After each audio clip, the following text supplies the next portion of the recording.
dosen penguji dan tim akademik MM. Perkenalkan, saya Syara Numainita, mahasiswa Semba 42, dan video ini saya buat dalam rangka memenuhi salah satu prasyarat sidang tesis MBA UGM. Pada kesempatan ini, saya akan memaparkan tesis saya tentang analisis portofolio bisnis PT XYZ. Selanjutnya, latar belakang. Dalam 10 tahun terakhir, pertumbuhan e-commerce Indonesia mendorong berkembangnya banyak merek lokal.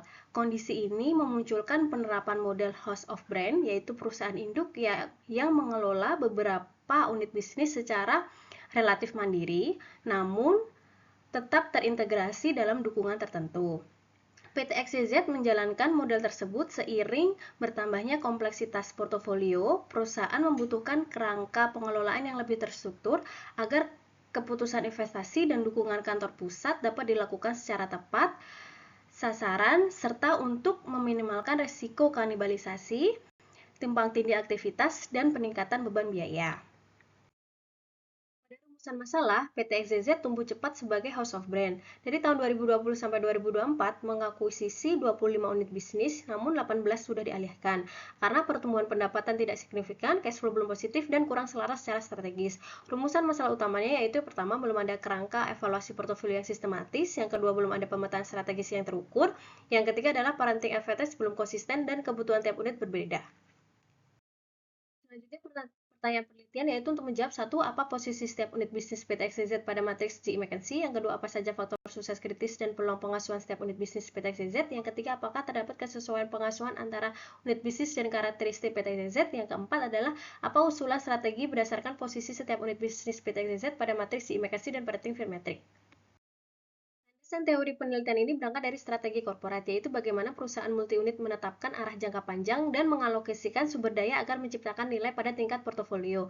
Untuk mendukung keputusan tersebut, digunakan analisis portofolio melalui GE McKinsey yang menilai setiap unit bisnis berdasarkan daya tarik industri dan kekuatan kompetitif, sehingga prioritas investasi dan alokasi sumber daya dapat lebih terukur. Selanjutnya, penelitian ini mengacu pada konsep corporate parenting dan parenting advantage, yaitu kemampuan kantor pusat menciptakan nilai tambah melalui dukungan yang relevan. Kesesuaian dukungan tersebut dievaluasi menggunakan parenting Firmetric untuk melihat unit bisnis mana yang paling selaras dengan kapabilitas pengasuhan kantor pusat. Penelitian terdahulu menunjukkan dua hal, yaitu dari Rahimanisa 2024 dan Safira 2024 menegaskan pentingnya parenting fit, yaitu banyaknya unit yang selaras dengan pusat cenderung berada di heartland dan kinerjanya membaik. Sementara Amatuli 2011 membuktikan bahwa GE McKinsey efektif untuk menilai prioritas investasi, dan berdasarkan Highland 2010 menekankan portofolio merek perlu dialokasi secara rasional agar bernilai jangka panjang. Kemudian penelitian saya menggabungkan dua pendekatan tersebut, yaitu GE McKinsey dan parenting Firmetric. Selanjutnya, pada metode penelitian, desain penelitian yang saya gunakan melalui pendekatan deskriptif, pendekatan kualitatif dan kuantitatif, dan metode pengumpulan data menggunakan data primer dan data sekunder.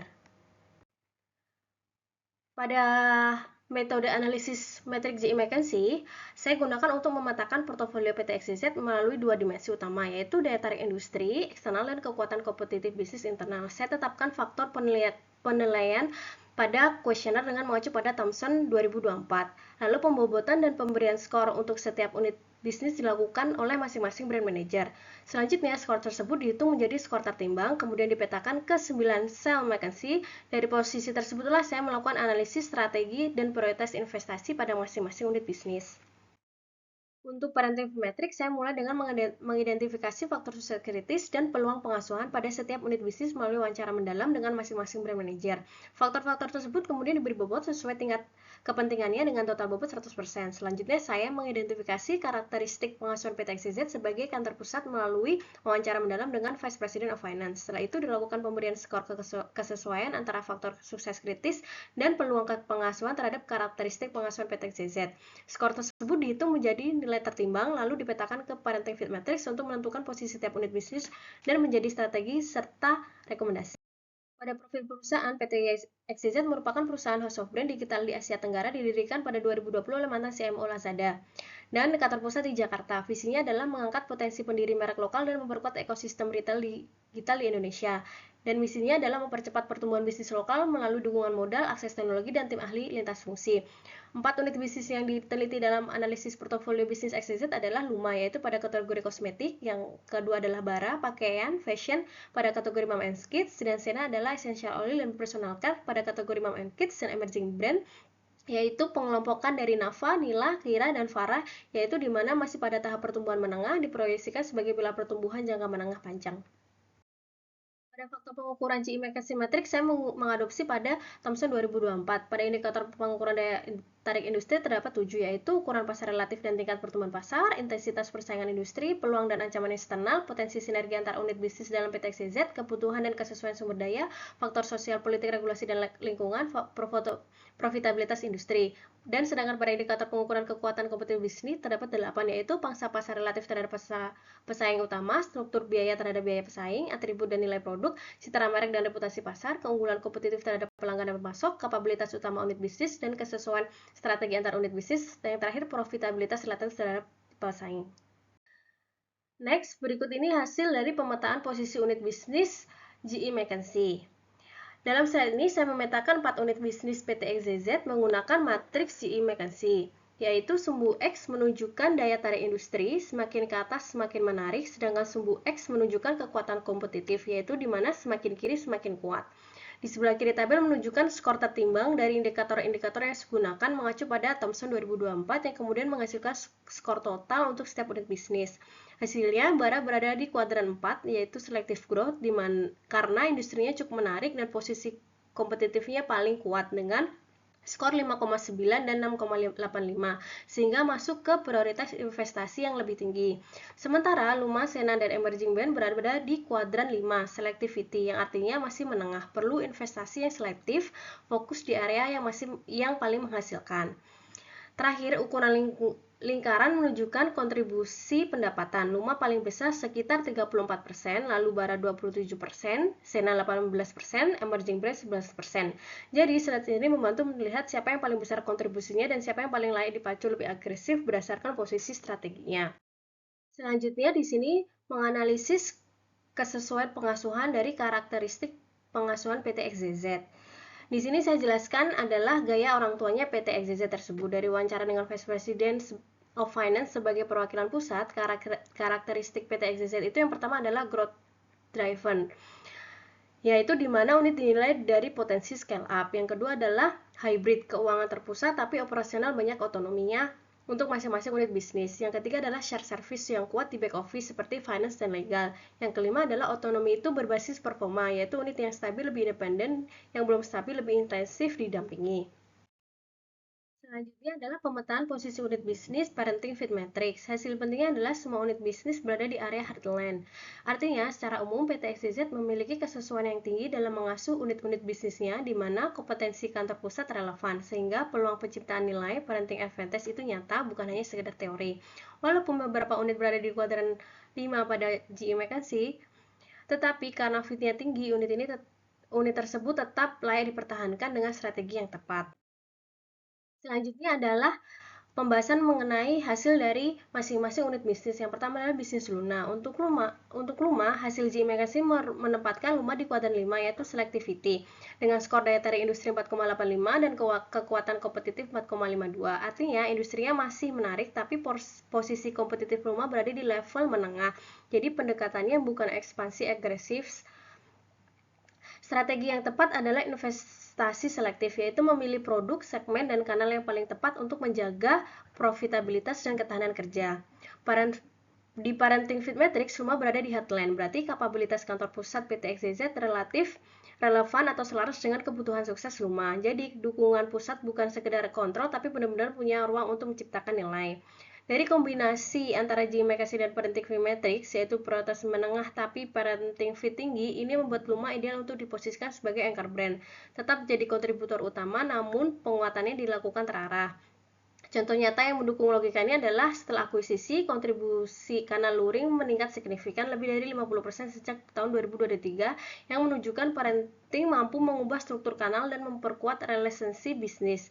Fokus jangka menengahnya adalah inovasi berbasis data, distribusi nasional yang lebih luas, serta sinergi beauty agar Luma kokoh sebagai jangkar portofolio. Selanjutnya adalah pembahasan bisnis Bara. Pada pembahasan bisnis Bara, GE McKinsey ini berada pada kuadran 4 selective growth dengan skor daya tarik industri 5,9 dan kekuatan kompetitif 6,5. Ini adalah sinyal kuat di mana industrinya menarik dan bisnisnya juga kompetitif. Maka strateginya bukan sekedar bertahan tapi tumbuh secara selektif, bertumbuh namun lewat investasi yang fokus pada area yang paling berdampak. Parenting Fit Matrix ini juga berada pada posisi headline karena berarti setiap kantor pusat memberikan dukungan modal, tata kelola, dan data. Bara justru bisa tumbuh lebih cepat tanpa tersedak oleh intervensi yang tidak perlu.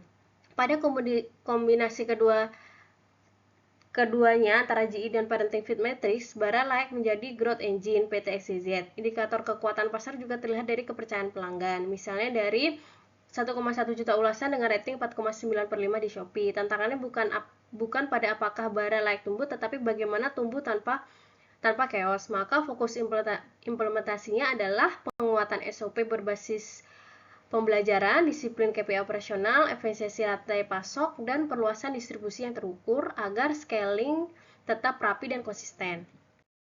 Selanjutnya adalah pembahasan bisnis Sena. Bisnis Sena juga menempatkan Sena pada kuadran 4 selectivity dengan skor daya tarik industri 5,55 dan kekuatan kompetitif 5,115. Artinya ada ruang pertumbuhan tapi posisinya masih di menengah. Sehingga strategi yang tepat tetap selectivity, yaitu memilih aktivitas dan portofolio yang paling menguntungkan, bukan ekspansi yang melebar.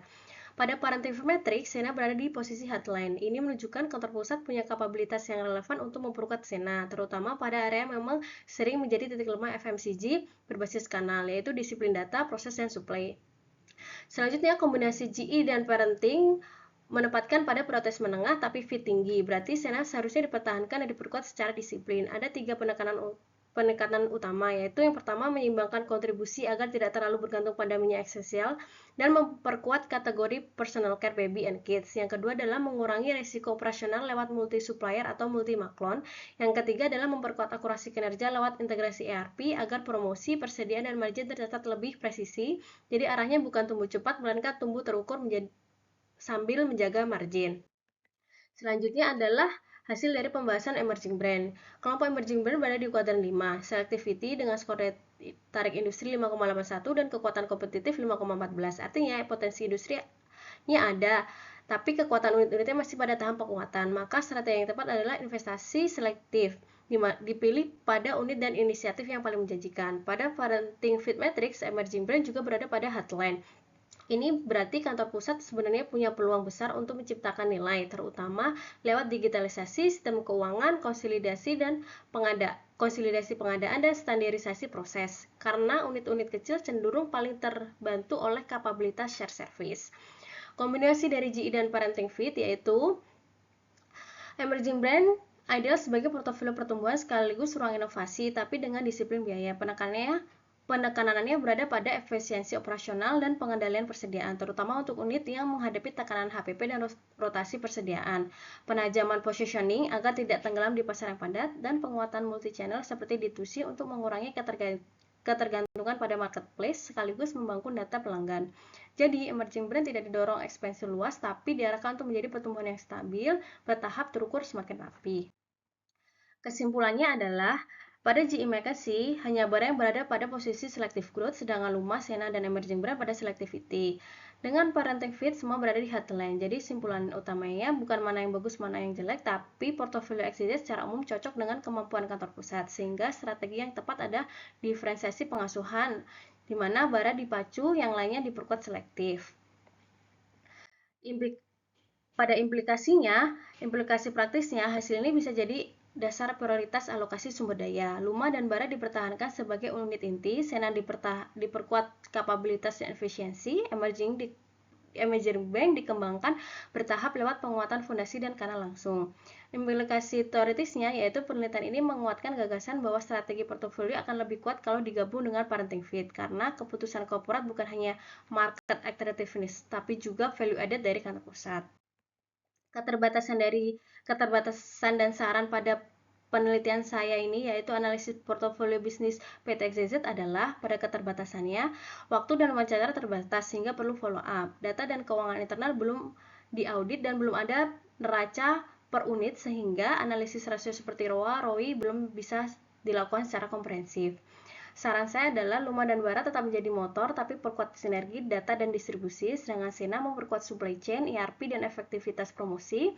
Untuk emerging, konsolidasi operasional, efisiensi, dan dorong D2C.